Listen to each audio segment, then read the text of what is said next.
Doutor Carlos Fernando, uma curiosidade. Durante as negociações de acordo de delação, ou mesmo de leniência, né, os acordos de delação com executivos e os de leniência com as empresas propriamente, eu sei que o senhor participa dessas negociações, a força-tarefa, né, o conjunto de procuradores de que o senhor faz parte, tem preocupação? Deve ser uma preocupação dos senhores a saúde futura da empresa em questão, da empresa investigada, quer dizer, considerando que gera empregos, etc. e tal, é uma preocupação ou não deve ser uma preocupação do Ministério Público?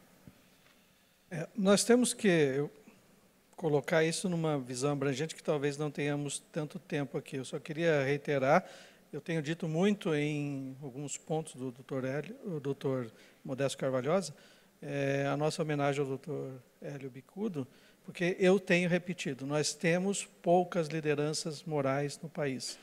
Já houve um tempo que eu olhava no comício das diretas, lá Ulisses Guimarães, Tales Ramalho, Teotônio Vilela, Leonel Brizola, e acreditava. Hoje eu olho e não acredito, e uma das poucas pessoas que eu ainda acredito é o doutor Hélio Bicudo, aqui presente.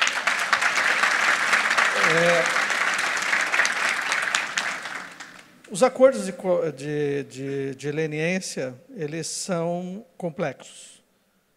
Existem diversos interesses e contrapostos, muitas vezes, e eu concordo com algumas das críticas feitas pelo doutor Modesto Carvalhosa. Evidente, acordos sobre o mesmo objeto com diversas empresas é ilegal.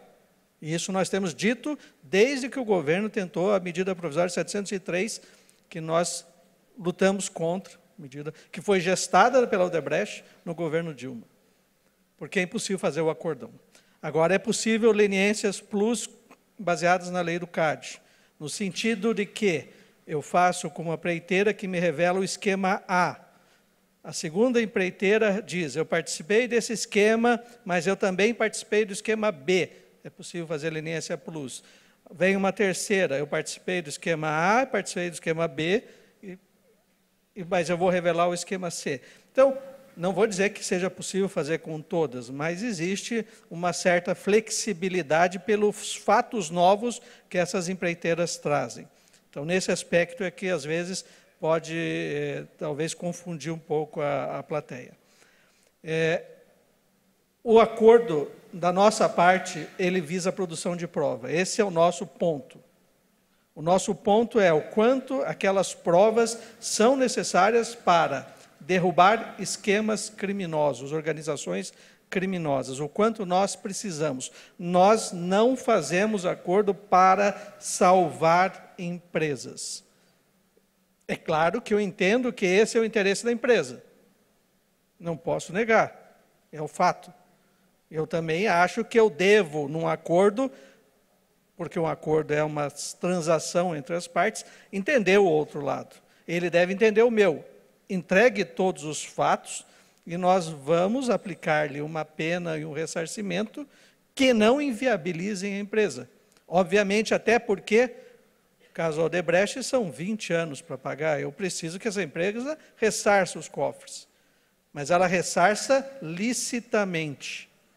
Ela ressarça com dinheiro ganho licitamente. O que é muito difícil no Brasil, quando se trata do poder público. Por quê? Porque há uma resistência muito grande contra as empresas que fazem acordo com o Ministério Público. Elas passam a ter uma dificuldade muito grande junto ao governo, pelos fatos que elas mesmas revelaram, que eram desconhecidos e atingem esse mesmo governo. Então, essa reação política me preocupa muito. Nós precisamos ter um sistema republicano em que esses fatos não contaminem as relações. Então, realmente eu compreendo a necessidade da preservação da empresa, mas não é esse o objeto do Ministério Público quando senta na mesa.